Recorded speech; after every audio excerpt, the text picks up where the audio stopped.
É sempre um desafio, né? Oi, gente, boa tarde para todo mundo. Boa tarde a todos e todas. Estamos aqui em mais uma live para debater um tema muito importante, que está na ordem do dia, que é a reforma administrativa. E para isso, a gente chamou o Cacau Pereira, que está aqui. Mas antes da gente apresentar certinho, Cacau, eu vou esperar a galera entrar aqui na live para a gente começar esse debate com mais gente aqui acompanhando ao vivo com a gente. Então, boa tarde para todo mundo que está entrando. Boa tarde. Estamos aqui num dia de live com o Cacau Pereira para debater reforma administrativa.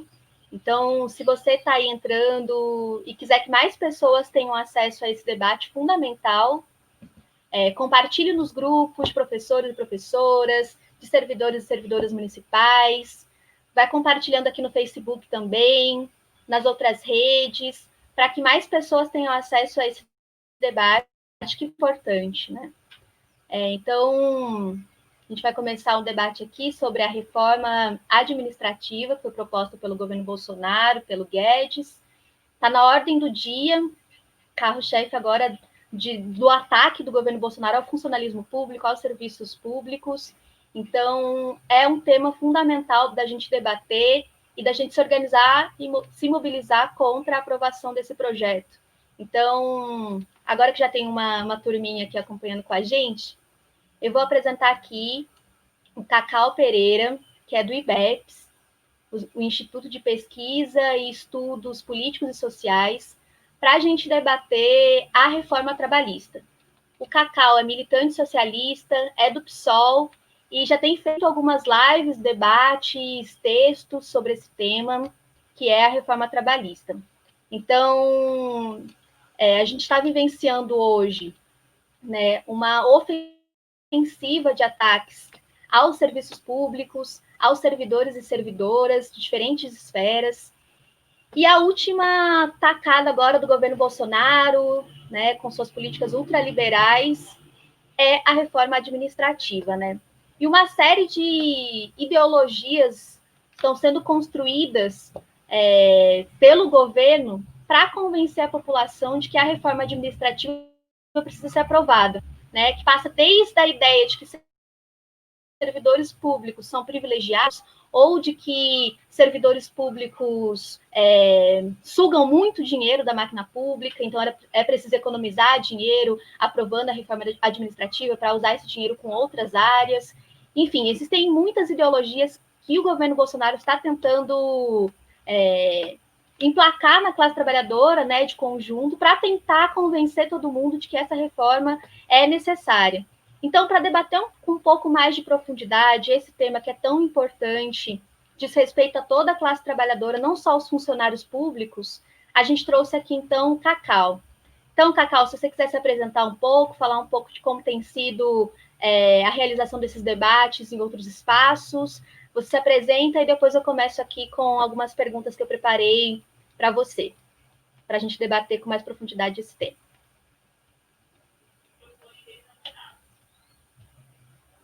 Seu telefone tá... Aí, agora foi. Agora foi. Então, boa tarde a você, boa tarde a todos que estão nos acompanhando. Agradeço pelo convite, né, mais uma possibilidade de conversar sobre esse tema, que não é um tema, digamos assim, tão simples, por um lado, mas nós estamos vivendo um outro problema, né, que o governo está tentando simplificá-lo de tal maneira a passar para a população uma imagem que não existe, né, um cenário que não existe em relação aos serviços públicos no Brasil e aos servidores em particular. Como você já me apresentou, né, eu sou pesquisador do Instituto Brasileiro de Estudos Políticos e Sociais, o IBEPS, que é um coletivo de educação popular, que trabalha com pesquisas, estudos, formação sindical e política, e não só com sindicatos, né, mas também com movimentos populares, movimentos de luta contra a opressão, e a gente já vem há algum tempo trabalhando esse tema da reforma administrativa, e, de fato, a gente tem tido aí uma agenda bastante cheia por esses dias. O Instituto, inclusive, está promovendo, né, um curso de formação. Começamos nesse sábado com 2 turmas, cerca de 100 pessoas, principalmente servidores federais de todo o país, discutindo esse assunto, nessa fase de preparação de um embate que, com certeza, vai ser um embate muito duro, né, porque a reforma ela traz embutida uma profunda reforma do Estado brasileiro. O governo, inclusive, tem insistido em tratar o tema do servidor público, né, centralmente, mas a reforma ela vai bem além disso. Né? É uma reforma que, por exemplo, coloca os equipamentos públicos a serviço da iniciativa privada. Ela, por exemplo, altera, né, os princípios gerais que norteiam a administração pública brasileira, colocando princípios das empresas privadas agora para a gestão do Estado. Em alguns casos, a atividade do Estado deixa de ser a principal e vai passar a ser subsidiária. É uma reforma que permite, por exemplo, militarização das escolas e dos postos de saúde. Né? É uma reforma que se intromete até nos acordos coletivos dos trabalhadores de empresas estatais, proibindo que esses acordos coletivos possam ter alguma cláusula de estabilidade no emprego, entendeu? Então, estou citando aqui alguns exemplos, né? Não que o tema do funcionalismo público não seja importante, ao contrário, ele é muito importante, mas é uma reforma de uma abrangência muito grande. Ela cria um outro marco, digamos assim, na regulação do serviço público no Brasil e das relações do Estado com seus servidores. Então, de fato, é um tema que tem muita importância e é importante que as pessoas busquem compreender o que está em jogo, né? Porque o reflexo disso tudo vai dar na ponta, para aquela pessoa que depende do serviço público, que depende do posto de saúde, né, que depende da escola, da creche, né, enfim, todos os equipamentos públicos que estão colocados à disposição das pessoas, particularmente nos municípios, que é onde hoje está concentrada a principal prestação de serviço público no Brasil. Né? Então, são essas considerações iniciais para a gente entender um pouco a abrangência que tem a reforma. É muito mais do que uma reforma da relação de trabalho do servidor público. É uma reforma que muda o caráter da prestação do serviço público no Brasil de maneira muito profunda. Obrigada, Cacau. Sabe que aqui em São José dos Campos, a gente acabou de passar por uma reforma da Previdência Municipal, que é uma das piores reformas da Previdência de todo o Brasil, né? Foi aprovada. E muito do discurso foi utilizado pela Prefeitura para a aprovação dessa reforma, inclusive o prefeito foi em várias rádios, foi para as feiras, junto com os vereadores da sua base, tentar convencer a população aqui da cidade de que era necessário realizar essa reforma da Previdência dos servidores municipais, porque os servidores são privilegiados, né? E agora a gente tem visto, né, que o governo Bolsonaro, enfim, o próprio Guedes, que já nos chamou de parasitas, né, utilizam também essa visão extremamente equivocada sobre o funcionalismo para tentar convencer a população de que a reforma é necessária, né? Como até havia colocado aqui no começo. Então, Cacau, qual é a sua visão, sobre essa ideologia de que os servidores são privilegiados? Qual é a situação do funcionalismo público hoje?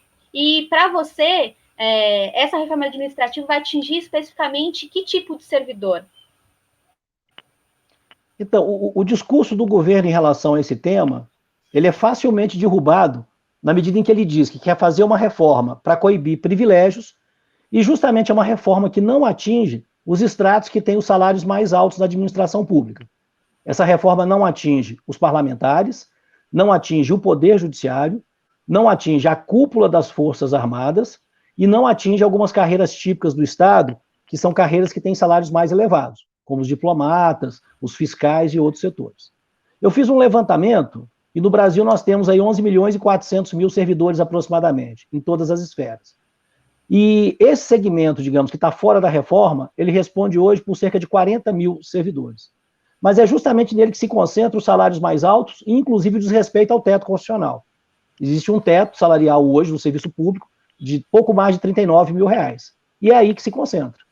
É aí, por exemplo, que você tem 2 períodos de férias anuais para os juízes, sendo que, em geral, eles convertem essas férias em dinheiro, né? É aí que você tem, como punição máxima no caso de uma falta grave no serviço público, a aposentadoria. Isso também no caso dos juízes. É nesse extrato que você tem as despesas com auxílio moradia, né? Porque são carreiras que ficam à disposição e que podem mudar de um estado para outro. Em alguns casos é até mais escandaloso, que não se trata de mudança, né? É um direito permanente. Também o caso dos juízes, né? Então você vê que todo o discurso da reforma, ele é um discurso falso, porque esses segmentos que você poderia discutir estão acima do teto, tem auxílio moradia, né? Tem 2 períodos de férias por ano, vamos discutir essa situação, não é disso que se trata. Eu não estou aqui sequer defendendo que se discuta a situação, por exemplo, dos funcionários de carreira. Eu acho que a situação de um fiscal é completamente distinta. Ele tem, de fato, um salário mais elevado do que a média. Agora, o retorno da fiscalização da Receita no Brasil é fundamental. porque vai atrás dos bancos, vai atrás das grandes empresas que sonegam, e isso dá um retorno enorme para o Estado. Então, na verdade, o que o governo não quer, bem no popular, é que esses segmentos, digamos assim, sigam cumprindo o seu papel fiscalizatório. Está faltando 20 mil fiscais, por exemplo, na Receita no Brasil. Então, assim, é um discurso que é uma cortina de fumaça. Então, quem é que sobra para ser atingido por isso? A grande massa dos servidores públicos, que estão principalmente nos municípios. Quase 60% hoje dos servidores públicos do Brasil estão nos municípios. Isso tem a ver com a descentralização administrativa que aconteceu no nosso país depois da Constituição de 1988. E vejam só, a média salarial de um servidor público hoje, municipal, é de R$ 2.150. São dados do IPEA, que é o Instituto de Pesquisa Econômica Aplicada do governo, que fez um censo, e nesse censo, que foi divulgado no ano passado, em 2019, apurou essa média. Então, principalmente são esses servidores que serão afetados. São esses colegas, digamos, essas pessoas que estão aí no posto de saúde, na creche municipal, que estão nos cemitérios municipais, no serviço do velório, né, no atendimento do balcão na ponta ali de uma repartição pública, e que, em geral, estão nas funções mais difíceis, né, mais duras, são os mais assediados, são esses servidores, fundamentalmente, que vão pagar essa conta com as mudanças que eles estão querendo fazer. Os estratos mais privilegiados não vão ser atendidos, não vão ser atingidos pela reforma, né? Então, acho que esse é o primeiro aspecto a ser considerado. O segundo é que esta reforma dos serviços públicos, né, e da administração pública no Brasil, ela é o segmento de um processo de desmonte, né, que vem ocorrendo pelo menos com muita intensidade desde 2016 e que passou pelo congelamento dos gastos públicos. Nós estamos com uma PEC que congelou, uma emenda constitucional que congelou os gastos públicos e que fez com que esse ano, por exemplo, o orçamento do SUS perdesse 30 bilhões. Então nós fomos para o enfrentamento de uma pandemia com um governo que nega a existência da doença, que desorganizou, né, a possibilidade de um combate ao coronavírus mais efetivo no Brasil e com um déficit de 30 bilhões por conta da emenda constitucional 95 que congelou o gasto público, né? Nós tivemos ampliação da desvinculação de receitas para 30%. Então, a receita da saúde, da previdência, da educação, da assistência social, até 30% pode ser manejado para as outras áreas, conforme a conveniência da Presidência da República. Tivemos a reforma da Previdência, que você citou, que é parte desse processo, que aumentou a alíquota de contribuição, que reduziu o benefício, reduziu a possibilidade de acúmulo de aposentadoria e pensão, aumentou a idade das pessoas para se aposentar. Enfim, é um processo, então, que está combinado. Reforma trabalhista, tivemos 2 reformas trabalhistas em 3 anos, né, praticamente mudando a configuração do mercado de trabalho no Brasil. Hoje nós já temos uma maioria de pessoas que são trabalhadores sem carteira assinada e sem direitos regulares. É o trabalhador intermitente, é o trabalhador por conta própria, é o MEI, é o PJ, é o trabalhador do Uber, do iFood, né, dos aplicativos de táxi, enfim. Essa é a realidade hoje. Já temos um contingente superior aos que tem carteira assinada. Nós temos cerca de 30 milhões com carteira assinada e mais de 40 nessa condição precária. Então, essa reforma se insere, né, nessas modificações que o Estado brasileiro está vivendo, tem a ver com uma resposta desse governo, que é um governo autoritário, é um governo ultraliberal, é um governo que não tem nenhuma sensibilidade social e que está justamente fazendo essas modificações de forma a buscar o que ele chama de equilíbrio fiscal, mas que, na verdade, é ajustar as contas públicas para que o nosso orçamento siga cumprindo um papel cada vez mais, que é de estar a serviço do rentismo, estar a serviço dos banqueiros, estar a serviço de rolar uma dívida pública impagável, porque ela só aumenta ano a ano, né? Enquanto 40%, 45% do orçamento é drenado para isso, e a consequência para a população é terrível, porque ela perde direito trabalhista, ela perde direito previdenciário, agora são os servidores públicos, né? E isso afeta não só a vida das pessoas individualmente, mas uma boa prestação de serviço para a comunidade, para as pessoas que precisam do serviço público. Então esse, digamos, é o cenário mais geral da reforma, né? Ela é parte de um processo de destruição do pouco de serviço público que nós temos, ou de atendimento do Estado em várias áreas, de retirada de direitos, é uma reconfiguração do Estado brasileiro nessa etapa de crise do capitalismo mundial. É isso. Por isso é uma luta tão pesada e o governo está tão empenhado em aprová-la, né? Porque, de fato, se isso passar, nós vamos legar para as próximas gerações nossas um futuro, digamos assim, bem mais complicado do que foi aquele que a minha geração viveu, do que a sua vai viver, entendeu? Então, de fato uma mudança muito grande, porque derruba praticamente o pouco de conquista social que a gente conseguiu colocar na Constituição em 1988. Esse arremedo de um Estado social preocupado com saúde, com previdência, com assistência, com educação, com direitos do funcionalismo, bom, isso tudo está sendo jogado na lata do lixo. Então, de fato, é um processo muito pesado, muito duro, e que vai reconfigurar a cara do país. Né? Um país que, em meio à pandemia, mais de 60 milhões de pessoas teve que se valer do auxílio emergencial, né, para não passar fome. Né? E é isso que eles estão querendo, na verdade, mexer. Jogar um contingente maior de pessoas numa situação ainda mais delicada, sem uma saúde de qualidade, sem um serviço público de qualidade.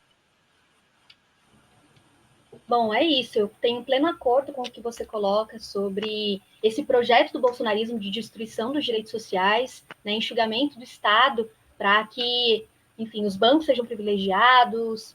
Então, nesse período de pandemia, a gente conseguiu ver com muita nitidez a importância dos serviços públicos, né? Aqui na cidade, por exemplo, né, que o funcionalismo atende, né, a toda a população, cara a cara. A gente percebe também o quanto a precarização dos serviços públicos, que já é histórica, compromete o atendimento, a garantia do serviço público, do atendimento para a população, né? Então, se a gente tem uma reforma administrativa que visa precarizar ainda mais um serviço público que é fundamental, então acho que fica muito nítido a importância da gente lutar contra esse tipo de ataque, né? Então, queria que você colocasse, Cacau, para a gente, quais são as principais medidas de alteração do funcionalismo público, enfim, que em última instância vai atingir toda a população, que estão propostas na reforma administrativa. E a outra questão que eu acho que é importante colocar também é que existe uma outra inverdade sendo utilizada pelo governo, que é de que a reforma ela não vai atingir os servidores públicos que estão na ativa hoje, né? Então, se você puder falar um pouco sobre esse tema também, acho que é importante, inclusive para instigar os servidores que estão na ativa a lutar contra essa reforma, que é uma reforma que vai atingir a todo mundo, né? Então, o aspecto principal da reforma é que ela acaba com o regime jurídico que foi instituído na Constituição para os servidores públicos. O que é esse regime jurídico? Para você ser servidor público no Brasil, você tem que passar por um concurso de provas ou de provas e títulos, você se submete a um estágio probatório, ao final desse estágio probatório você alcança a estabilidade. Essa estabilidade no emprego, ela não é absoluta.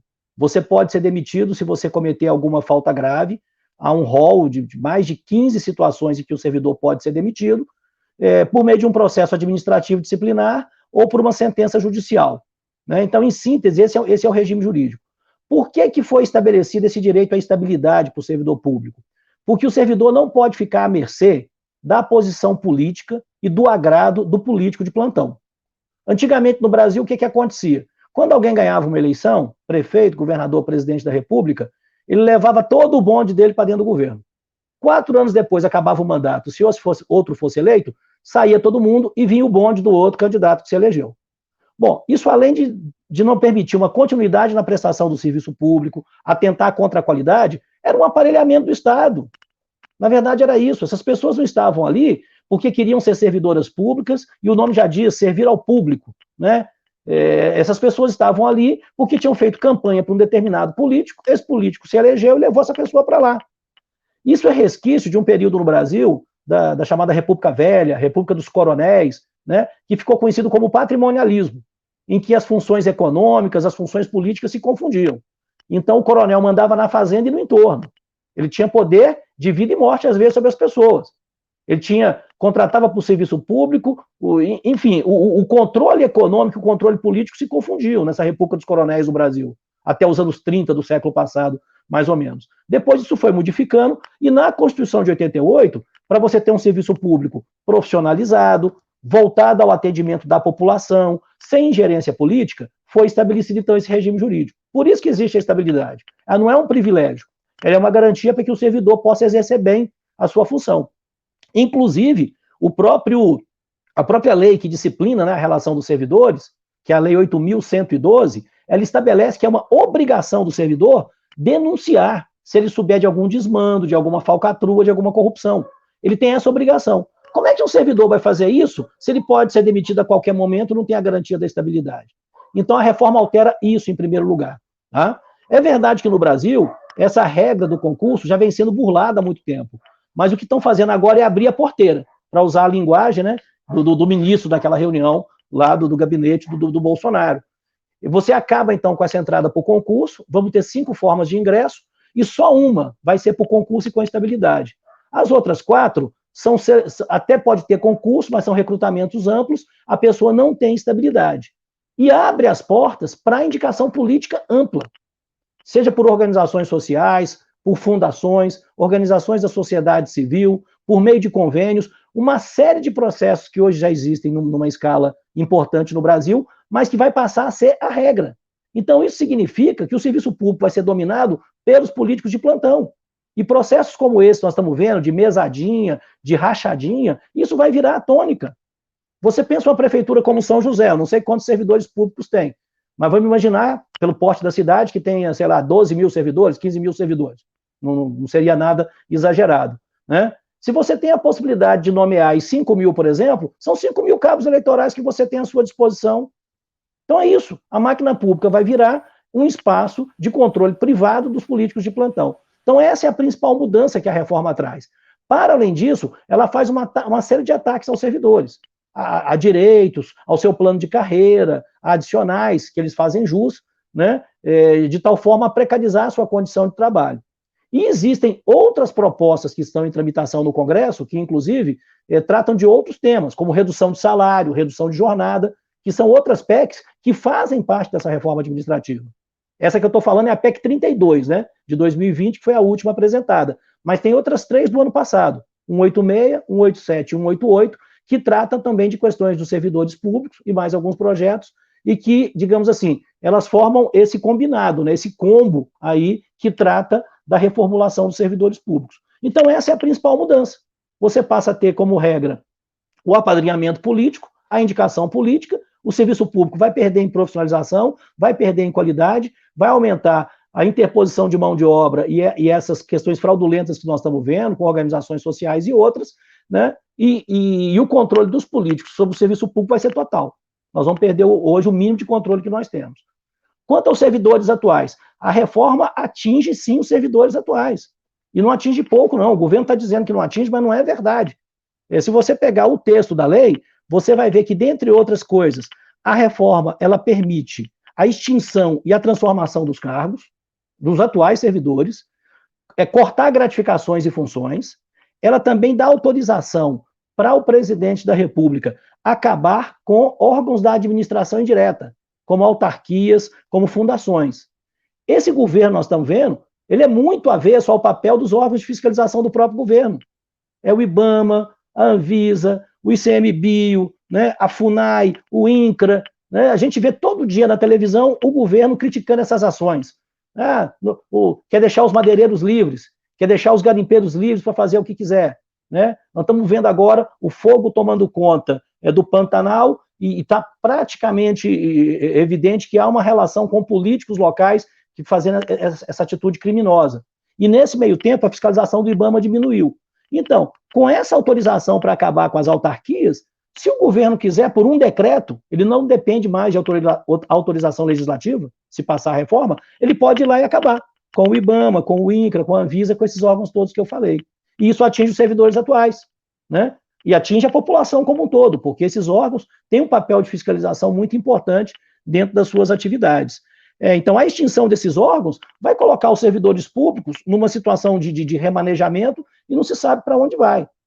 E a reforma, para encerrar essa parte, ela tem um outro aspecto que é muito importante, que é o seguinte: ela tem um artigo que ela propõe que seja desconstitucionalizada, né, a mudança de alguns direitos que estão previstos hoje. O que significa isso?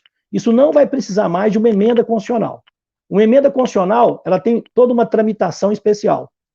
Quando ela é apresentada, ela passa por 2 comissões para ser averiguada, né, a Comissão de Constituição, Justiça e Cidadania e uma comissão própria especial. Ela tem que ser votada 2 vezes na Câmara e no Senado. Essa votação tem um quórum especial de 3/5, ou seja, é mais difícil de você aprovar. O que é que o governo está propondo? Não, tira tudo isso da emenda constitucional e passa a ser por lei complementar. que é uma forma muito mais fácil de fazer a mudança. Então, algumas coisas o governo quer mudar por decreto, e outras ele quer por lei complementar. E justamente nessas leis complementares, ele vai atacar a carreira dos atuais servidores, vai atacar o benefício dos atuais servidores, pode atacar, inclusive, a estabilidade dos atuais servidores. Então, essa é a jogada. A reforma começa com essas mudanças que seriam para os próximos, ela já tem algumas que atingem os atuais, e ela pede uma autorização para mais à frente acabar com o regime jurídico dos atuais.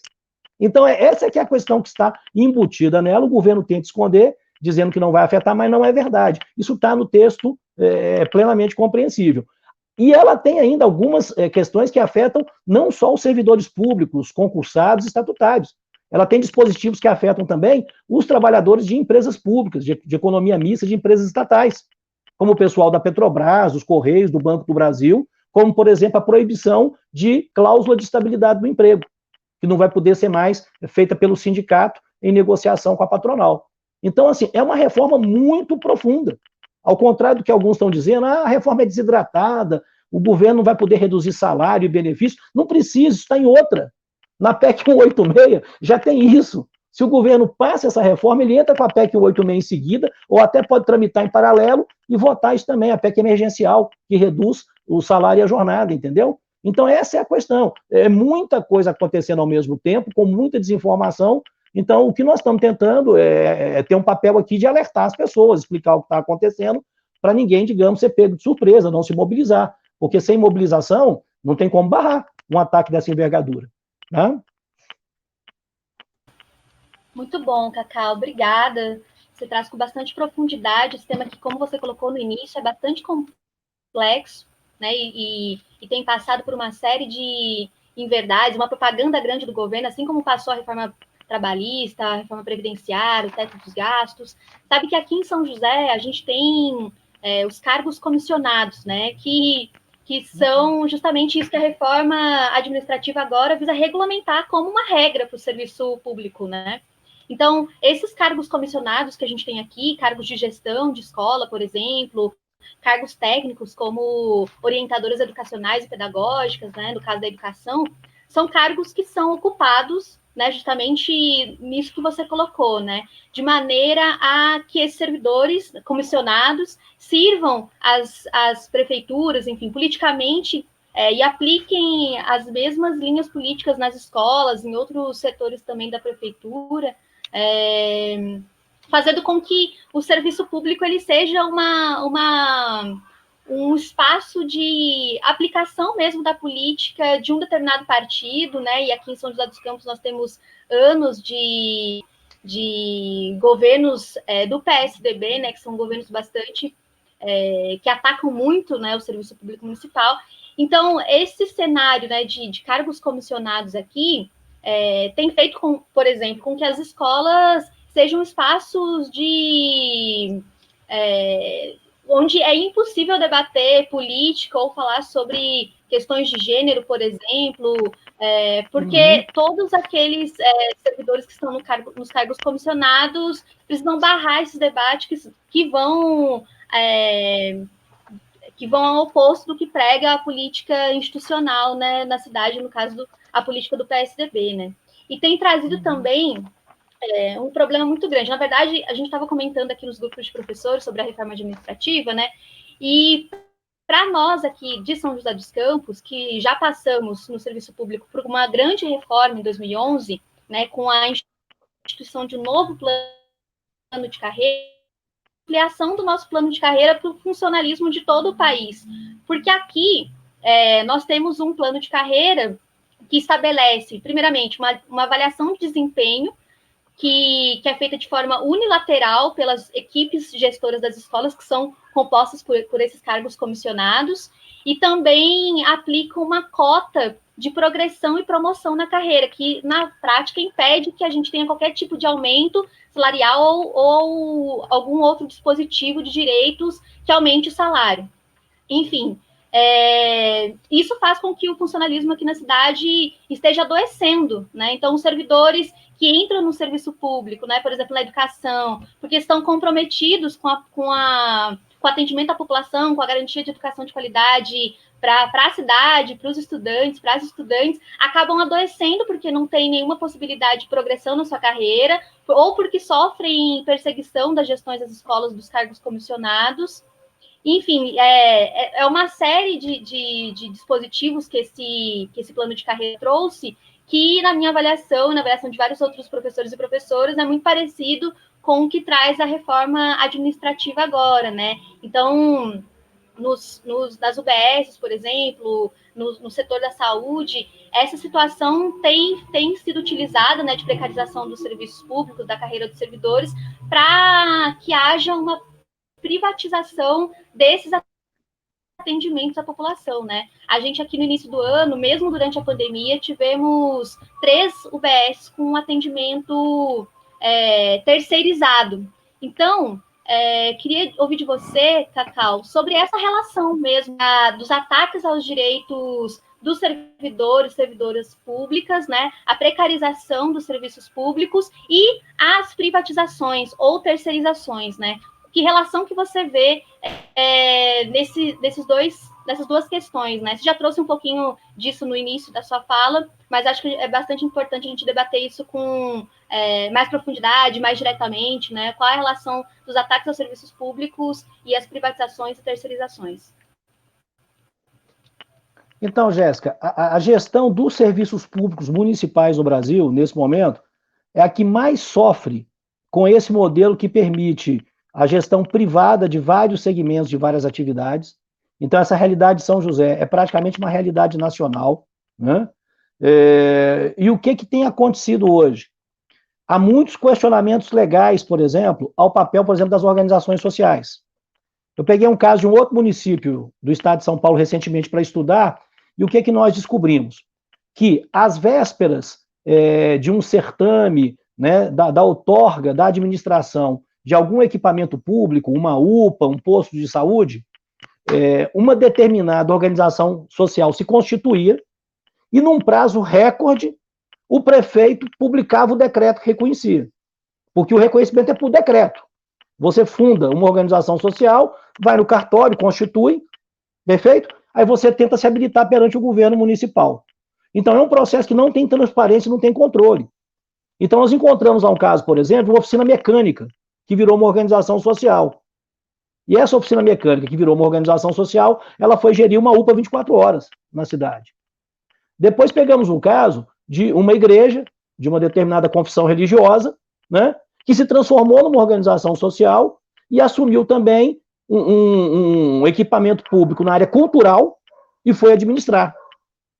E o que nós vimos? É que tudo isso foi feito, na verdade, combinado com a prefeitura que estava ali, favorecendo pessoas que tinham algum grau de relação com a administração pública, né? E sem que essas organizações tivessem qualquer experiência, algo que justificasse.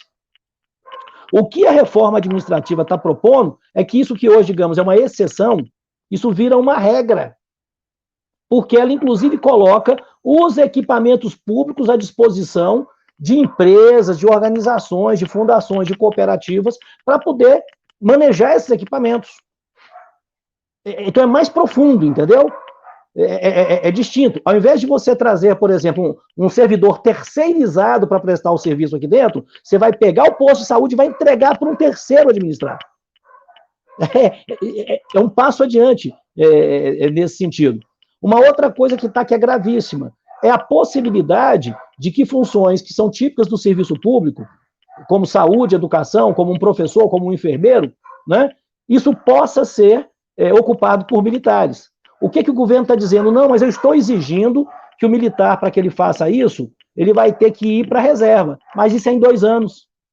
Então você pode fazer um rodízio e colocar, por exemplo, dentro das escolas, militares para acompanhar as discussões, para ficar vendo se o professor faz algum debate político que ele considera que é comunista, ou se ele faz o debate da desigualdade, aí isso é ideologia de gênero, né?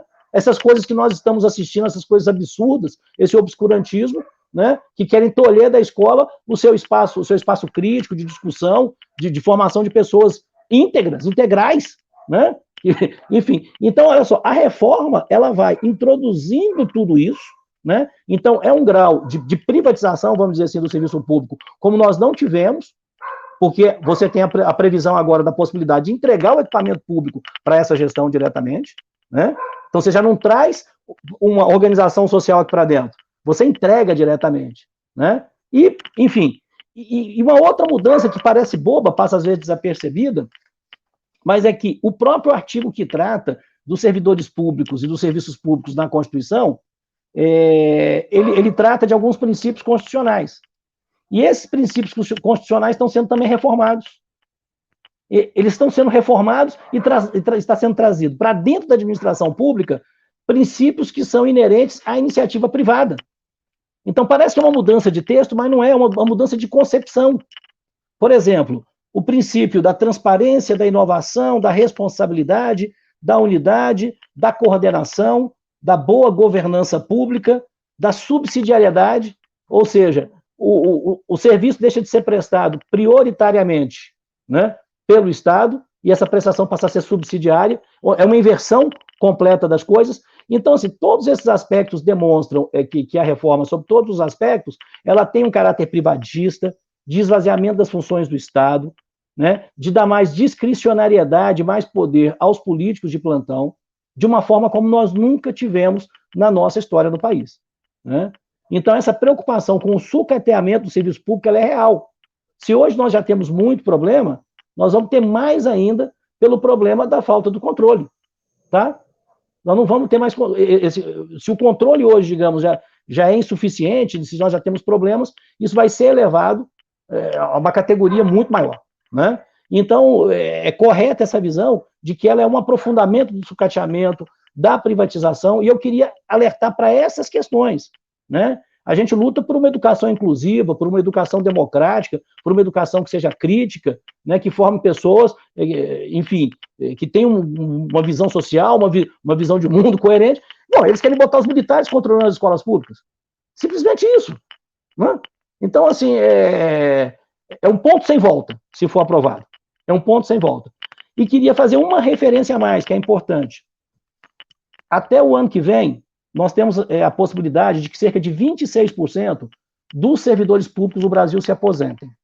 Isso dá alguma coisa em torno de 3 milhões. Então, por que eles estão correndo com a reforma administrativa? Porque se esses 3 milhões se aposentam, eles vão poder já substituir esse pessoal com seus apadrinhados. Então, essa é a conta, sabe?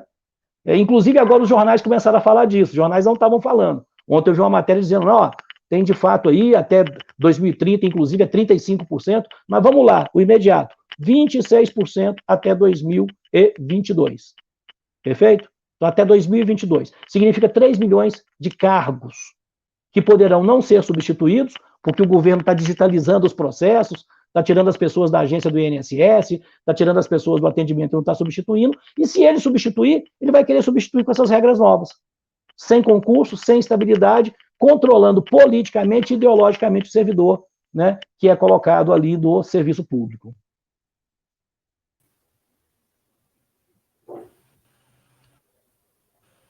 Caímos, voltamos. Já voltou. Opa, maravilha. Desculpa, gente, todo mundo que está assistindo. Desculpa, Cacau. Essa internet, enfim, os limites da internet que a gente tem hoje, né, para fazer essas atividades.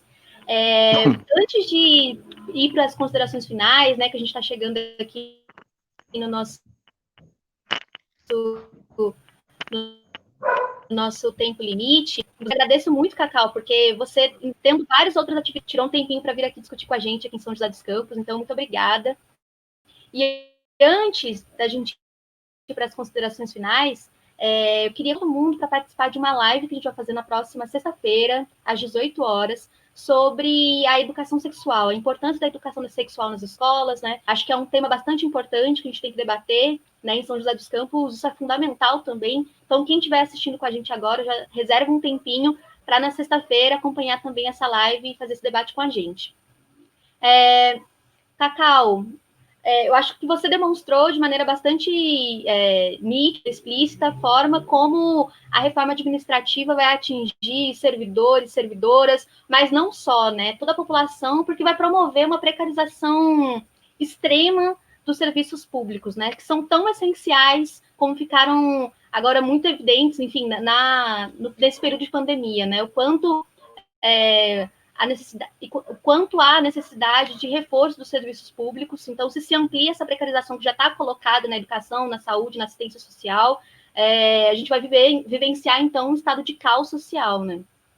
Então, visto o quão importante é a gente lutar contra a reforma da Previdência, para você, contra a reforma administrativa, para você, quais são as maneiras, enfim, as formas como a gente pode se juntar para se organizar, para lutar contra essa reforma, né? Se você já tem discutido isso com outros sindicatos, outras categorias, se já existe algum plano de mobilização, enfim, compartilha com a gente aqui, para nos inspirar, inclusive, a nos armar contra essa reforma, né?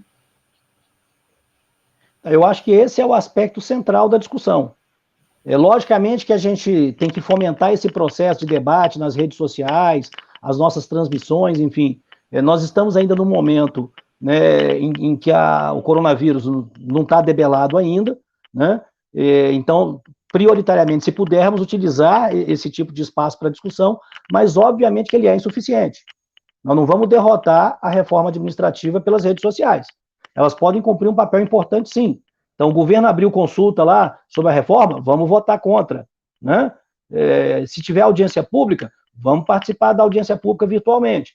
Mas esse instrumento ele tem limites. Eu acho que ele tem que ser muito utilizado agora, nesta fase, que é de esclarecer o que é a reforma, explicar o que está acontecendo, construir uma massa crítica, né, daqueles que querem defender o serviço público, que não aceitam essa falácia desse argumento que vai cortar privilégios, quando na verdade vai prejudicar o servidor que ganha menos. Essa é que é a realidade, e vai aparelhar o serviço público, colocar na mão dos políticos de plantão, vão fazer o que quiserem.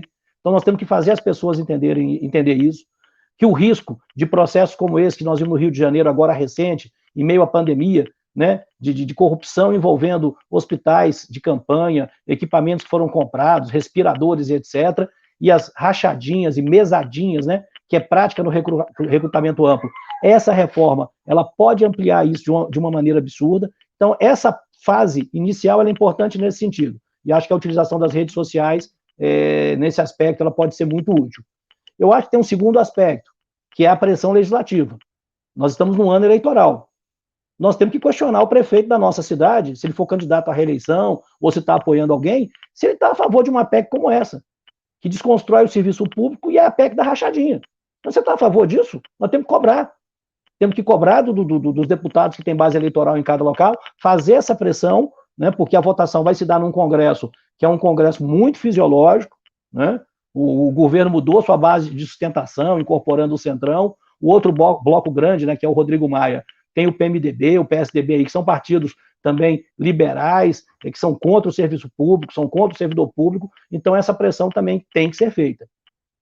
E um terceiro aspecto é a mobilização do funcionalismo, que já está ocorrendo, eles estão realizando plenárias virtuais, tem um dia de mobilização previsto também nas próximas semanas, eles estão realizando uma série de atividades, mas nós precisamos fazer esse debate chegar na população. A população tem que entender o que está acontecendo e como ela será prejudicada com isso. E eu não vejo outra possibilidade, Jéssica, em que pese que isso tem que ser tratado com devido cuidado por toda a situação da pandemia, mas eu acredito que em algum momento nós vamos ter que nos expor de alguma maneira ao risco e realizar as mobilizações tradicionais nossas. Isso já está ocorrendo em diversos setores. Hoje, por exemplo, teve a mobilização dos entregadores dos apps, né? O break dos apps, que já é a segunda ou terceira mobilização que eles realizam. Então, eles vêm realizando as suas mobilizações porque é um setor de trabalhadores que está sendo muito castigado, muito explorado nesse período da pandemia. Nós tivemos algumas greves e mobilizações, inclusive, de empresas que estão demitindo, né? Eu não tenho o cenário da Embraer aí em São José, não pude acompanhar de perto, mas acompanhei mais de perto a Renault no Paraná, que conseguiu fazer uma paralisação e conseguiu suspender um número grande de demissões que estava previsto para acontecer naquela fábrica. Os trabalhadores dos Correios, também agora recentemente, os metroviários de São Paulo conseguiram impedir o desmonte do seu acordo coletivo. Então, nós já estamos tendo algumas formas de luta e de resistência, apesar da pandemia, buscando ter o cuidado necessário, mas para responder aos ataques. Então, acho que nós vamos ter que começar a tratar esse tema, com todo o cuidado, né, mantendo distância, utilizando máscara, tudo aquilo que está prescrito, né, para evitar a contaminação, mas acredito que esse momento vai colocar. Então, eu acho que nós estamos numa fase agora de explicação, de ganhar as pessoas, construir os argumentos, para que a gente possa fazer um debate sólido, né, porque a grande imprensa está martelando todo dia esse assunto, né, e incutindo na cabeça das pessoas uma série de informações que não são verdadeiras. Nós vamos ter o processo legislativo, que nós temos que contar com os nossos parlamentares, inclusive, né, com a bancada de parlamentares, que está a favor da população e em defesa do serviço público, para tentar atrasar ao máximo, segurar o processo da maneira que for possível, para que a gente ganhe tempo, siga mobilizando. Acho que o cenário das eleições é um cenário privilegiado para que a gente faça esse debate, possa cobrar e desmascarar essas pessoas que estão defendendo essa reforma. E, por fim, o tema da mobilização direta, que começa com o funcionalismo, mas que não pode ser só dele, não. Nós temos que tentar envolver. Né? Então, não é exatamente uma receita, mas acho que são caminhos para a gente começar a conversar, né, e tentar construir uma resposta efetiva a uma reforma tão profunda como essa que está sendo apresentada.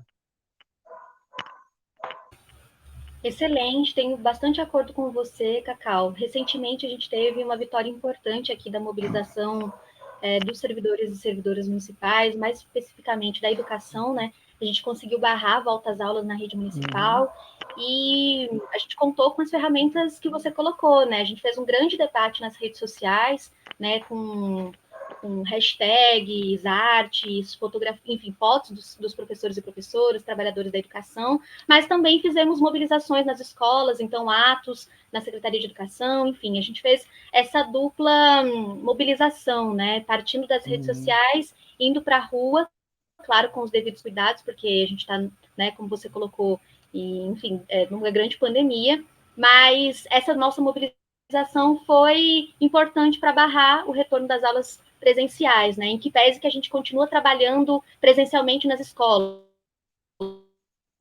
né? Desde aí da metade da pandemia. Então, ainda é grande do funcionalismo aqui, né? Mas uma vitória a gente já teve, né? E eu acho que a gente vai ter que seguir nesse caminho, organizando primeiro os debates para desmascarar que não se trata de uma reforma, mas de uma destruição dos serviços públicos, e que a gente vai precisar, então, também mobilizar de forma mais organizada, com mobilizações, com cobranças a partir do sindicato, nesse período eleitoral, como você colocou, que é bastante importante.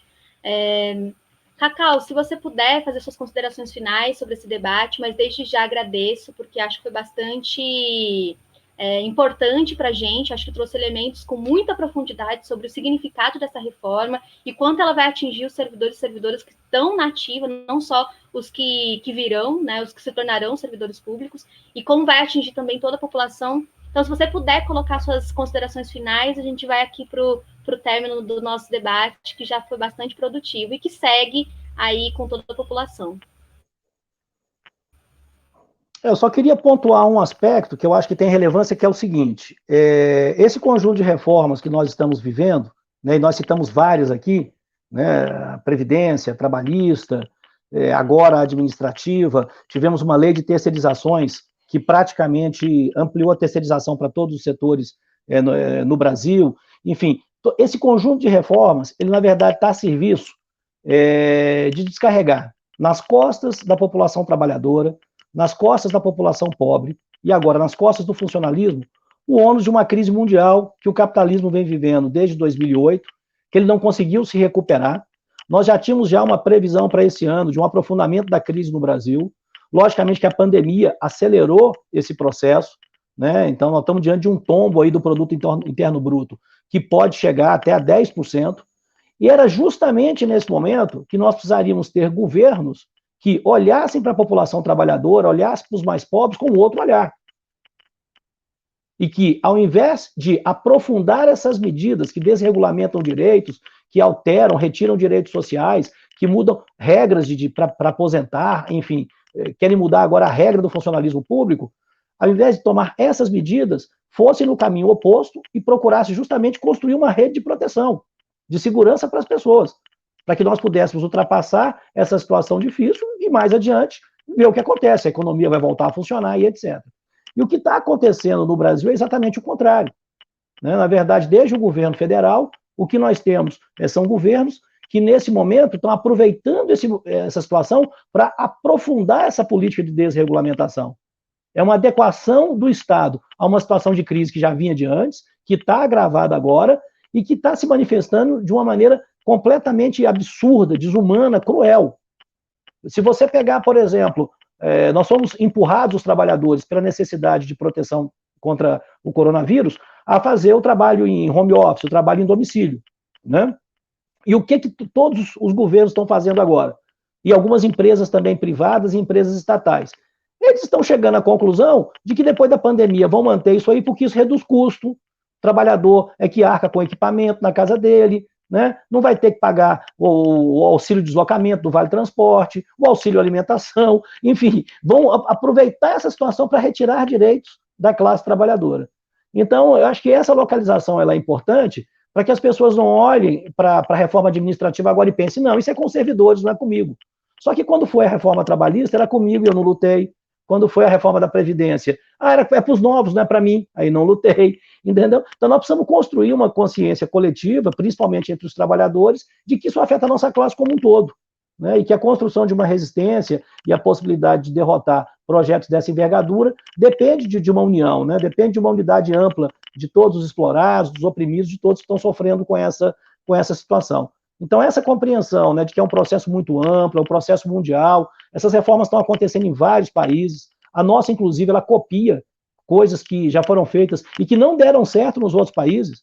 A Espanha, por exemplo, tinha privatizado os seus equipamentos de saúde, tinha entregado a gestão deles para organizações da sociedade civil e teve que reestatizar agora. O Estado teve que retomar o controle durante a pandemia porque não estavam fazendo nada. E a Espanha estava no pico do crescimento da onda de contaminação e sem nenhuma política pública que conseguisse responder.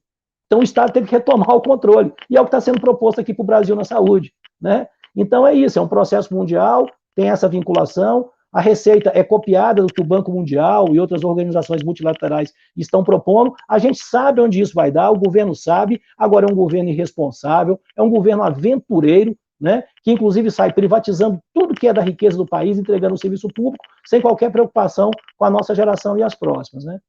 Então, com esses argumentos aí, eu faço as minhas considerações finais, te agradeço pelo convite mais uma vez, fico aí à disposição, se a gente puder de alguma maneira colaborar, e vamos seguir aí, tentando construir, né, a nossa luta para tentar barrar esse ataque, tá? Muito obrigado, uma boa tarde para você e para todo mundo que nos acompanhou.